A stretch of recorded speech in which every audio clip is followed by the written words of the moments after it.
Kirby. This cute little puffball was born back in 1992, created by the man himself, Masahiro Sakurai. Sakurai's game design philosophy is really interesting.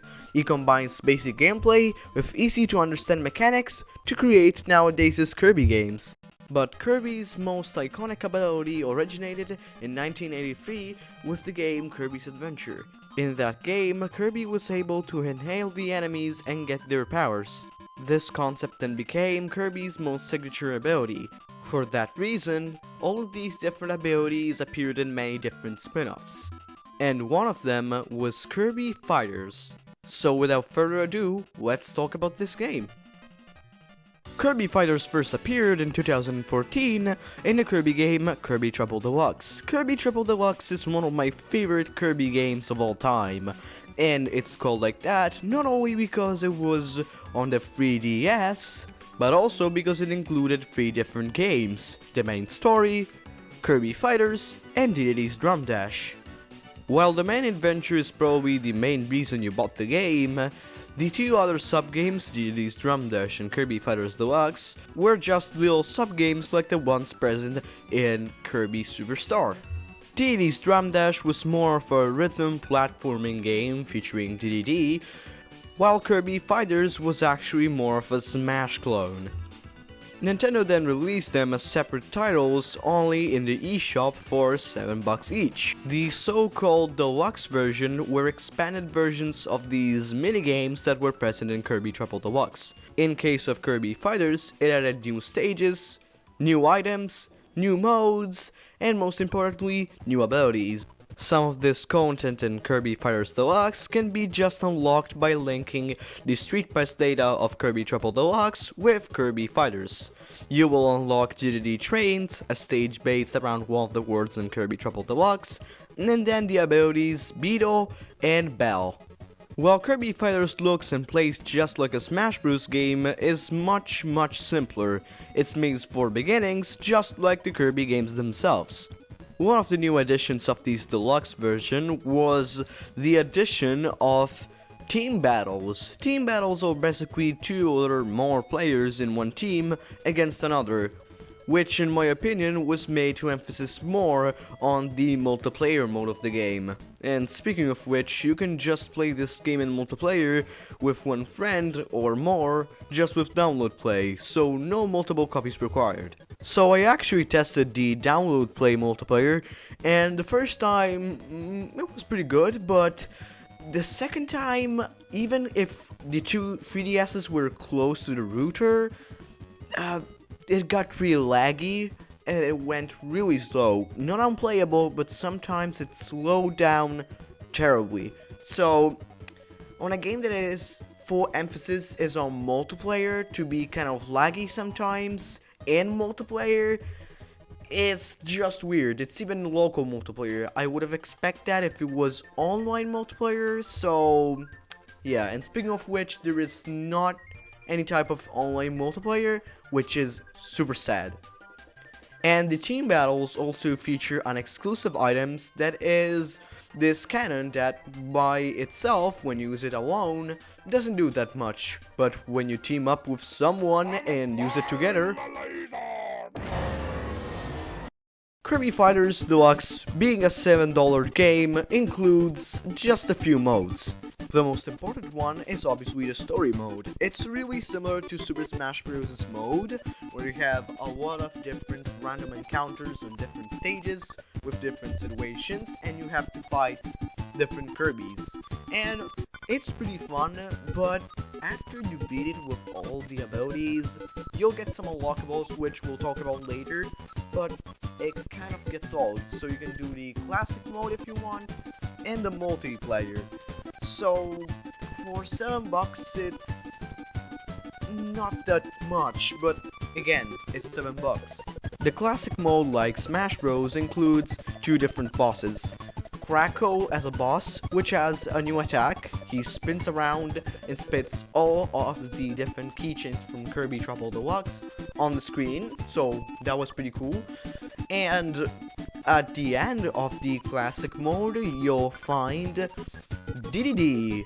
Yeah, that was unexpected.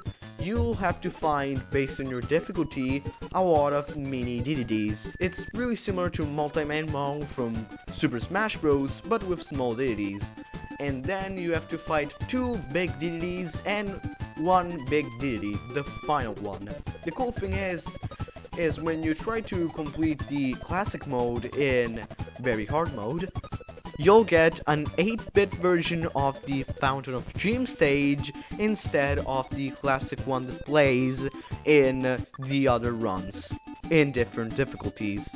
And speaking of the finale of classic mode, in Kirby Fighters Deluxe, the minigame ended with a fight against Shadow Kirby. That was literally the ability you've chosen against Shadow Kirby that had the same ability as yours. So what's kinda weird, seeing as this is a deluxe version, to not see him anywhere in the game as a boss. But he is the unlockable if you complete classic mode in very hard mode. You will unlock a color that is Shadow Kirby. But as a boss, he's nowhere to be found. And even the stage he came with, that was Another Dimension, that stage is gone. Completely gone.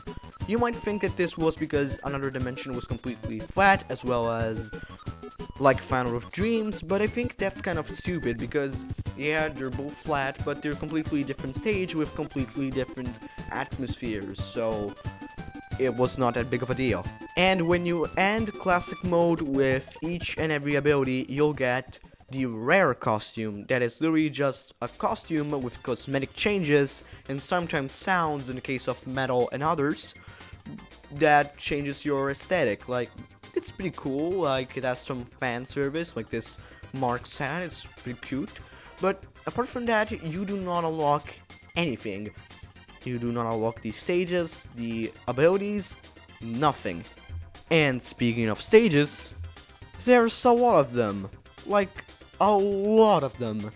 And all of these different stages contain different references for different Kirby games. And that, for a Kirby enjoyer like me, is fantastic. I will just mention a few of these stages, the most interesting and important ones. We have Dynablade's Nest, referencing the character of Dynablade from Kirby Superstar. It's just a flat plane stage until the sky goes red and Dynablade appears, hitting all of the players. Then, obviously, best location of any video game, it's obviously Butter Building, which its song slaps, that's pretty good. And then we also have Castle Lolo from Kirby's Dream Land, but with the design of Kirby Superstar. We also have the DDD Arena from Kirby Superstar, so if you like Kirby Superstar, you have plenty of stages to choose from. Another stage that I want to mention is Coos Forest, based on Kirby's Dream Land 3. It also shares with Kirby's Dream Land 3 the crayon art style if you look really closely, and in the 3 pairs of platforms you will see Coo, Kine, and my favorite one, Rick. Coo, Kine, and Rick spawn from different platforms, causing mayhem. But what would a Smash clone be without its items? And there's all of them from many different games of the Kirby series. We have the Super Leaf Mint from the original Kirby's Dream Land, and also this star with a question mark on it that when hit summons random items and random effects. Really basic items, but at the same time pretty cool ones. And the thing that makes this game more unique is the fact that you respawn as a ghost. That's actually pretty cool in my opinion, because it can keep everything more full of action, and there will always be plot twists on who will be the winner. These items, as well as the ghost function and the stage hazards, can be switched off and on by a menu, so you can make the game more competitive if you want. And of today, Kirby Fighters is cheap and costs just $7, so you will just get a little bit of content. Not too much and not something you can call a full-fledged game for sure, and it feels sometimes more like a demo than a full game. But it's fun and it includes just the right amount of content. So my final score is the one of 7 out of 10. Pretty good, but there could be just a little bit more to make the concept greater. But because today is Kirby's 19th birthday, I think it's appropriate to finish off with one last thing.